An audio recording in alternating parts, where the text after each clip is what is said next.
salaam waa Recife maa ñëwaat Ibrahima Diallo di fàttaliwaat thème bés bi di ko bamtuwaat mooy wàllu assurance xam naa gan gi egsi na di wax tamit ñi nga xam ne ñu ngi dooree dugg ci panel bi solo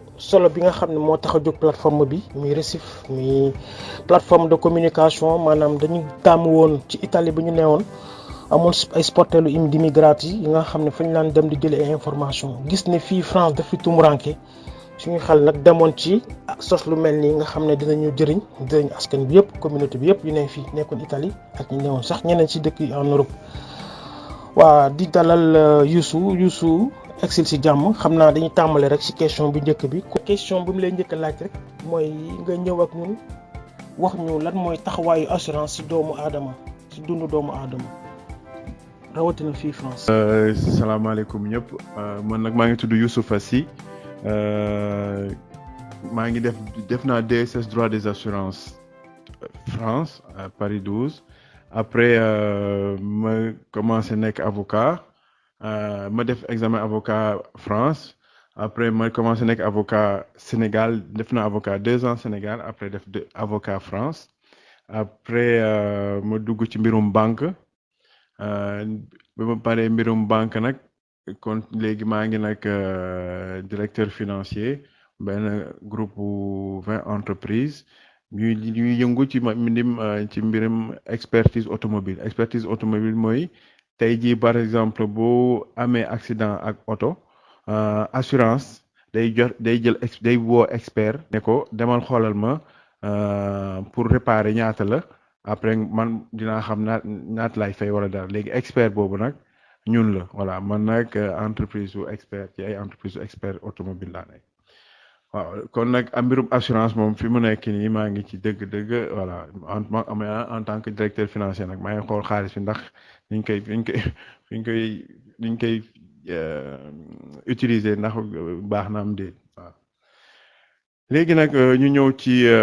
mbirum ci question première question bi assurance mooy lan dama koy xool comme tontine mooy en fait ay nit ñu booloo teg xaalis ne pare mais par rapport à assurance tontine dañ naan dañuy règle bi mooy kenn mooy teggi weer bu dee assurance nag moom mooy ñëpp dañuy teg xaalis mais dañ naan bu amee kenn bu ko dara dalee ci àddunaam xaalis boobu dañuy jël dinañ ci jël faj ci soxlaam mais pour ñu xam nag pour ñu mën a nag faj soxla ñëpp il faut ñu xool lu ñuy defee prime assurance mooy li ngeen di cotiser ñu xool nu ñu koy calculer ba nga xam ne bu ñu ne par exemple lii li ñuy xaalis bi ñuy teg pour kër la assurance kër wala assurance auto dañuy xool auto yi ñaata la ñuy def accident par année ñu calculer ba xam ne li ñu war a cotiser mooy nangam nga xam ne bu ñu cotiser ku am dara lu ko dal ci otoom nit dinañ mën a jël xaalis bi faj réparer oto bi loolu mooy assurance mooy dañ ko def pour ëllëg ci biir kenn xamul àdduna kenn xamul lu ñuy mujjee wala léegi bu ñu defee assurance day doon dimbal day dimbali ñëpp en fait ça aide les gens en fait loolu moo gën a am solo nag ci assurance loo xam ne la tey dañuy teg xaalis pour bu ëllëg bu dara jotee ñu mën ci faj aajo yi voilà loolu mooy assurance. beneen question ndax képp ku ne assurance sa xel dem ci accident ñu gis ne suñu mbokk yu bari ñi nga xam ne ci wàllu taxi la ñuy liggéey dañuy am jafe-jafe en cas d' accident ndax dañuy bëgg ku leen assister te dañuy nekk di faral di génne xaalis bu takku léegi rek ñu bëggoon da nga gindi leen ci yan yoon la ñuy jaar pour am assistance yan recours la ñu mën a def ak li ñu war a génne ci xaalis loolu yëpp suñu si mënee indil ay leeral jërëjëf. Première question bi pour taximan yi donc bu fekkee ne taximan bi il est déclaré officiellement war na am assurance ba nga xam ne tey jii bu amee problème bu amee ak yoon assurance am dina jël les affaires en charge ba pare indemniser war na am assurance en tant que professionnel taxi war na am assurance tamit tout risque pour otoom et cetera kon bu léegi assurance donc bu fekkee ne am na déclaré na boo amee problème ak oto bi les assurances prennent le relais assurance yu ñooy fay bu fekkee ne am na accident assurance yu ñooy fay mais sans problème mais là nag day am toujours nag franchise am na benn wàll boo xam ne ci yow la ci yaa ko yore léegi loolu booy souscrire contrat d'assurance loolu nga da ngay xool yi nga war a njëkk a xool mooy lan lay couvrir c'est-à-dire yan risque par exemple accident et cetera ak ñaata lay rembourser un de deux xool franchise bi naka la deux nga xool franchise bi léegi franchise bi mooy li nga xam ne mooy wàll bi di ñëw si bi lay dese yow wàll bi lay dese yenn saa yi mu kawe yenn saa yi mu du kawe en fonction de compagnie d'assurance yi lay kawe wala du kawe mais da nga koy xool parce que franchise bi nag c'est fait exprès pour gars yi ba ne wax ne rek assuré naa kon lu ma neex def mbëkk lu ma neex léegi kon franchise bi c'est important pour nit yi mën a bañ a def voilà def moins d'accident mais aussi c'est important pour xool yow bu fekkee ne am na accident yow la ñaata nga war a génne ci sa poche moo tax balaa ngay souscrire contrat d'assurance da ngay wër compagnie yi mutuelle yi ak compagnie xool différence mutuelle ak compagnie mutuelle mooy ñi nga xam ne ñoom dañuy cotiser nit yi membres yi dañuy cotiser mooy yow ak man ak yeneen dañuy cotiser mais ñoom li ñuy calculer cotisation mooy kon li ñu nar a fay bu fekkee ne am na problème ak charge yi ñuy jël par exemple secrétaire bi ñuy fay affaire yooyu jeex na ñoom mutuelle du ñu def bénéfice xaalis bi pour distribuer ko entre nit yi la ba pare defaraat ko ci entreprise bi par contre boo jëlee ay mooy massif ay Maïf affaire yooyu par contre boo jëlee ay compagnie comme ay AXA ay Alliance ñoom dañuy dañ lay wax nga cotiser ba pare dinañ bëgg am tuuti xaalis pour seen associé pour distribuer donc seen cotisation en général mooy gën a duun en fait mais moo tax da ngeen di xool bu baax yan fan nga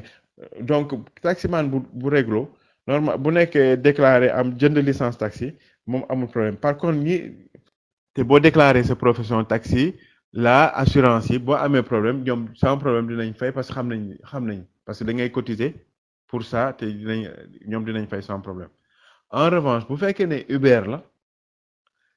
Uber du taxi c'est-à-dire du taxi professionnel comme ni ñu ko gisee mais entreprise la nit koo xam ne dafa am entreprise ay courses parce que Uber ku nekk sa entreprise bu bopp voilà léegi booy déclarer assurance da nga naan man taxi Uber laay def c'est-à-dire damay def ay courses pour Uber nga wax li ngay def yëpp nga bind ko yëpp mu leer nañ ñoom ñu nekk waa dañ lay garantie taxi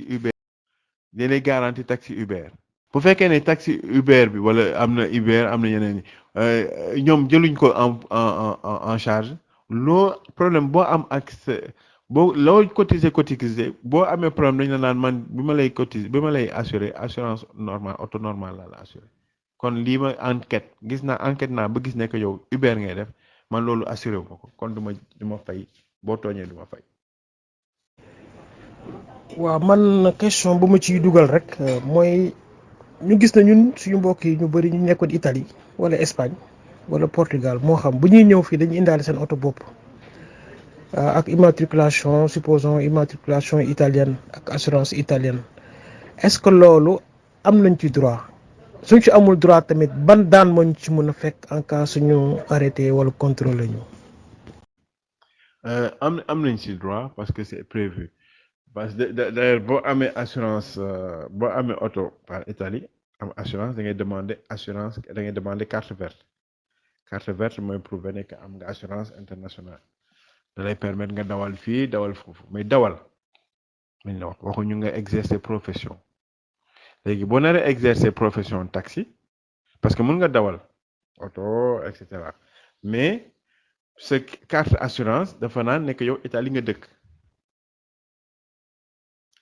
que France boo fi ñëwee parce que normalement bu fekkee ne ñëw nga ba toog France boo demee ba ñëw ba toog France normalement am nga carte séjour France et cetera donc normalement nga war a muter effectif et cetera nga war a wax ne que léegi France nga dëkk am carte séjour France et cetera déclaration en tout cas déclaration et cetera oto bi ngay utiliser bu fekkee ne oto la bu dem jàngi et cetera waaw sans problème yóbbu xale yi jàngi ñëwaat boo amee problème assurance mais loolu il faut nga xool sa contrat d'assurance Italie li am solo mooy nga xool sa contrat d'assurance Italie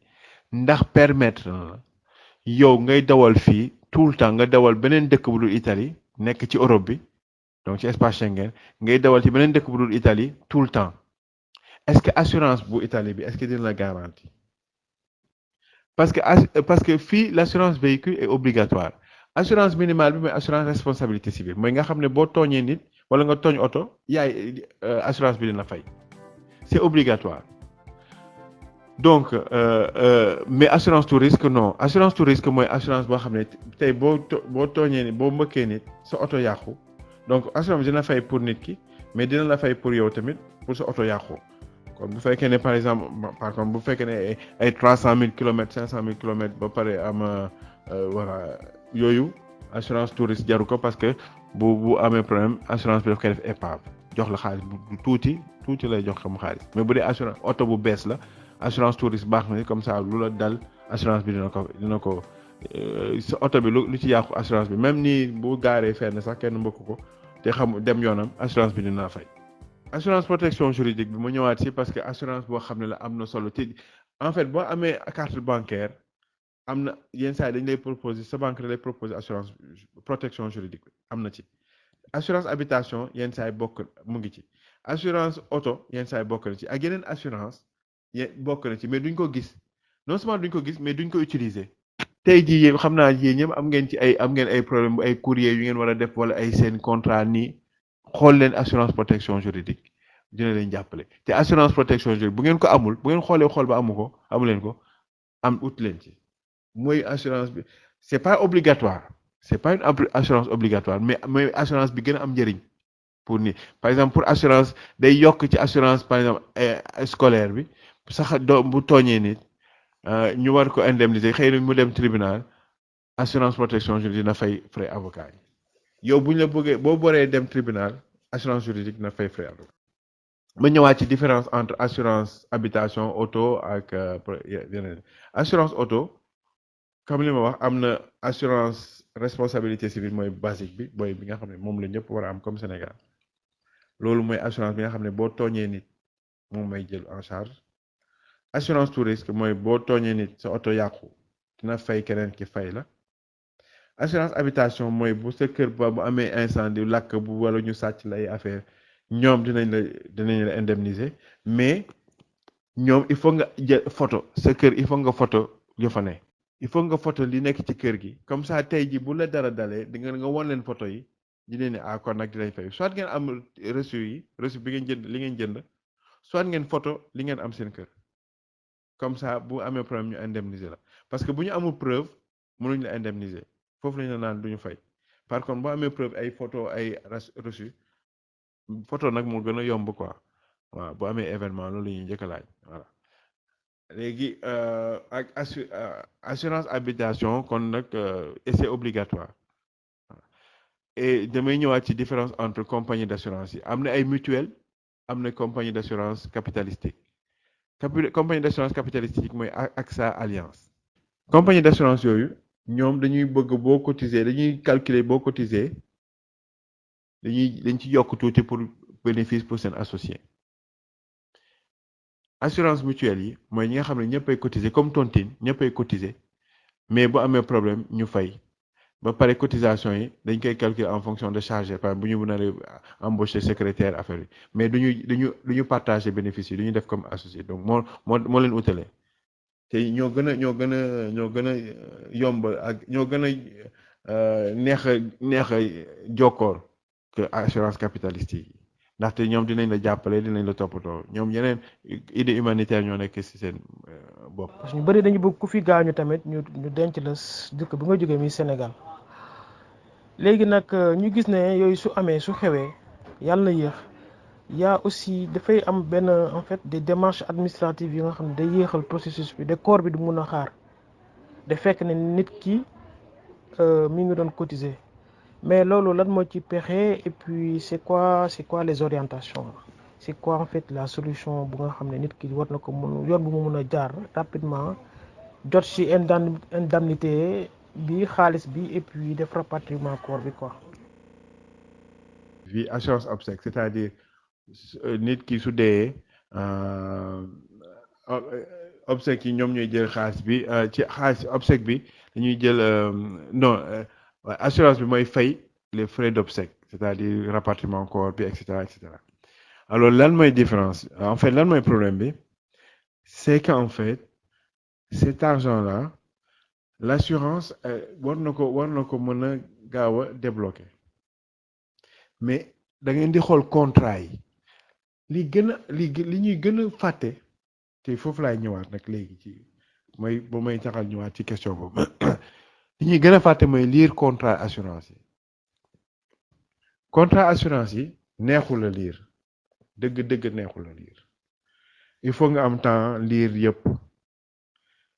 neexul a lire parce que am na ay conditions d'assurance condition mooy lii boo ko deful bëgg nga par exemple bëgg nga assurer sa kër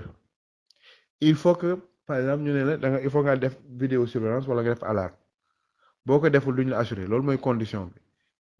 bi il faut nga def par exemple bu amee problème dañuy njëkk a xool ndax condition defoon nga alarme boo defuloo alarme duñu jël am na exclusion mooy ñun dinañ la garantir yépp sauf lii ak lii kon loolu da ngay xool sa contrat lan lañ dul garantir buñ ko garantir du nga dem xool fi ñu ko mën a garantir donc assurance obsèque yi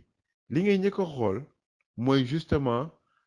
démarche administrative yi boo ko souscrire contrat bi li ngay njëkk a xool démarche administrative bi ak conditions yi pour xaalis bi mën a ñëw ci kër yi pour mën a jàppale loolu ngay njëkk a lire après nga xool nga doog a souscrire parce que bu fekkee ne parce que nit ci dañuy souscrire nii rek dem mais li nekk ci biir contrat yi mooy musiba en fait encore une fois li nekk ci biir contrat yi mooy musiba parce que dinañ bind ci li ci di nga jàll ci loo xam ne di nga fàtte ndaxte doo sax lire wala boo liiree tuuti ngay lire bàyyi mais il faut nga xool condition d'assurance exclusion d'assurance yi clause d'exclusion loolu nga ñëw ko ak condition d'assurance ak yan garantie lay assurer après nga xool sa cotisation comme boo xoolee garantie yi doy la nga uti feneen boo xoolee garantie mu doy la nga xool condition assurance mu doy la nga toog wala doyul nga wuti feneen boo xoolee donc garantie yi nga xool condition assurance nga xool exclusion yi nga xam ne dañ naan lii duma ko garantie su la doyee nga jël bu la doyul nga wuti feneen nga xool nag démarche yi pour ñu fay la nu muy demee bu fekkee ne doy la nga dem sa bu fekkee ne doy la nga ñëw mais il faut ngeen xool contrat yi parce que foofu la mbir mi ne ci contrat yi les assurances font le nécessaire hein, mais elles le font en fonction par dañuy laaj ay documents et cetera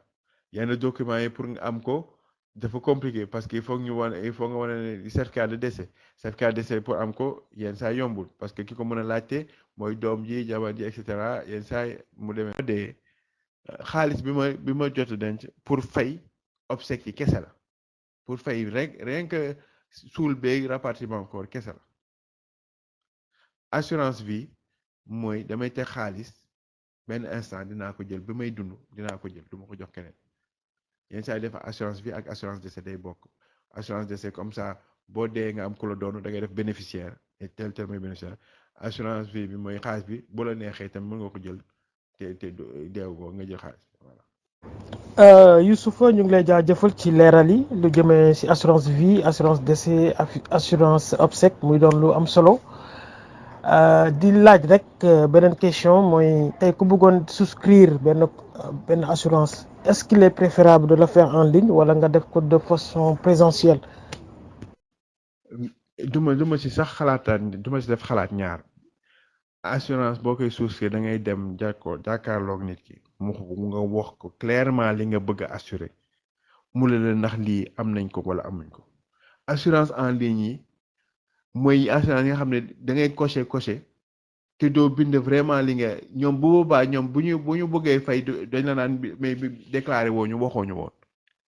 te xamoo li ñuy assurer dëgg ak nuñ koy assurer ak conditions yi te di après kayit yi ngay imprimer day bëri ba nga xam ne da ngay tay la lire en revanche boo jàkkaarloog nit ki nga wax ko clairement lii laay def nga assurer ma loolu mooy gën a am importance parce que di nga xam yow ndax garantir na ci li nga bëgg ñu garantir la li nga bëgg ñu garantir la encore une fois yow yaay fixé li nga bëgg ñu garantir la moom mun na la conseiller te ñoom ils ont une obligation de te conseiller obligation de conseiller une obligation légale loi bi moo leen obligé ñu conseiller la bay assurance mais il faut que nga répondre questions yi ñoom dañ lay laaj ay questions yi nga répondre précisément il faut du ma ci xalaat ñaar nga toog jànnoo ki lay assuré mu wax ngeen waxante dëgg ci li ngeen bëgg a assuré juboo boobu gën a am solo. doon laaj rek mooy s'il est possible en fait de changer c'est-à-dire faire une mutation su nekkoon da nga souscrire une assurance décès nga bëgg ko def assurance obsèque est-ce qu'il est possible même compagnie bi nga nekk mu defal la ko quoi c'est-à-dire que mu tourner kii bi assurance bi quoi c'est-à-dire tout ce que tu avais cotisé tu avais versé nga yóbbu ko ci contrat bu bees bi nga mun a def wala da nga war a recommencer à zéro. Il faut savoir maintenant on va entrer dinaa def tuuti économie en fait assurance ñu ngi ko créé xam nga fan la jógee anglais yi ñoo créé assurance parce que anglais yi ay 16e siècle biñ daa jël seen navire di dem Inde dañ doon jël xam nga bateau yi lañ doon jël ak bateau yi wóorul woon léegi nit yi dañuy cotiser ci bateau yi ji di dem léegi bu fekkee ne amul bateau bi egg na xayrun bu eggul nag li ngeen cotiser yëpp ngeen perte ko ci la anglais yi créé assurance ne d'accord léegi tey bu bateau di dem dinañ garanti ne même bu eggul dinañ fay ñi nga xam ne ñoom bëggoon jënd marchandise ñëw bëggoon et cetera foofu la assurance jógee donc après donc nit ñi ñoo soxla et puis état bi kii ko nag langaa mu si ndaxte xam na ne fii mën na ci parce que assurance chaque cotisation bay def état bi dina ci jël ba pare xaalis bu ñuy denc bu banque yi di denc ba nga xam ne état bi mën nañ ci liggéey kon état bi mooy créer produit assurance yi assurance vie assurance obsèque et cetera te bu ko état bi créé daf ciy def ay conditions par exemple assurance vie am na ay pour ñi ci def assurance vie beaucoup lu bëri dañ ci yokk benn conséquence fiscale ne par exemple boo defee au bout de pendant 8 ans boo jëlee xaalis bi denc ko jëloo xaalis pendant 8 ans di nga ci am di nga boo bëggee jëlaat ci sax assurance vie xaalis doo fay impôt parce que booy jël xaalis da nga ciy fay impôt boo amee assurance vie wala boo ko bëggee teggi da ngay fay impôt. léegi bu ñëwaat ci sa question nga am assurance vie wala assurance décès nga bëgg ñu jël xaalis bi def ko ci assurance obsèque du demee noonu il faut que nga souscrire benn assurance obsèque ne ñu virer la xaalis bi am ci assurance décès wala assurance vie def ko ci assurance obsèque sachant que xaalis boobu ngay percevoir di nga ci fay impôt bu fekkee ne par exemple assurance vie c'est moins de 8 ans nga toog moins de 8 ans nga ko denc quoi mais boo ko dencee plus de 8 ans xaalis boobu boo ko jël doo ci fay impôt ba pare def ko ci fay xaalis boobu doo ci fay impôt ba pare def ko ci fi nga bëgg donc il faut que assurance il faut que da nga souscrire façon assurance loolu lay wax il faut nga souscrire benn assurance da ngay demander xaalis da ngay demander versement ci sa assurance bi wala assurance décès xaalis boobu nga def ko ci assurance obsèque bi waaw te encore une fois booy teggi xaalis bi moins de 8 ans di nga ci fay impôt après nga teg xaalis bi ci assurance obsèque bi mënuñ jël xaalis di dugal fii def ko assurance obsèque jékki-jékki def ko assurance bi jëlee ko fii def ko fële non parce que loi bi moo ko permettre. alors ñu ñëw ci permis à point permis à point mooy en fait France boo amee permis boo nekkee jeune conducteur 6 points lañ lay kii dañ lay defal sa permis boo demee nekk conducteur confirmé 12 points nga am léegi en fonction la ci code de la route la par exemple bu fekkee ne da nga dépassé fu doon def 50 kilomètres nga dépassé 5 kilomètres 10 kilomètres 1 point lañ lay teggi boo dépassé plus ñu teggi la 2 points boo brûlé feu rouge 4 points lañ lay teggi donc boo amoon 12 points ñu teggi la 4 points 8 points ngay am léegi nag wax après di nga retrouver points yi bu dee 1 point di nga ko retrouver au bout d'un an mais bu dee 4 points c'est pas un peu plus d'un an donc assurance point à point yi il faut vraiment suivre points yi en fait il faut vraiment nga suivre points yi vraiment à la lettre boo boo jotee sa contravention alors soo ko fayee foofu la ñuy déclarer loolu foofu la ñuy gis dindi la ay foofu la ñu lay dindi lay point donc tant que fayoo duñu la dindil point sauf que tamit mënoo toog di bañ a fay parce que dinañ la rappel te plus ngay rappel plus montant bi par exemple bu doon 45 € mën na dem ba 375 €. kon nag il faut fay après am nay avocat yu xarañ ci point yi nag encore une fois bu ngeen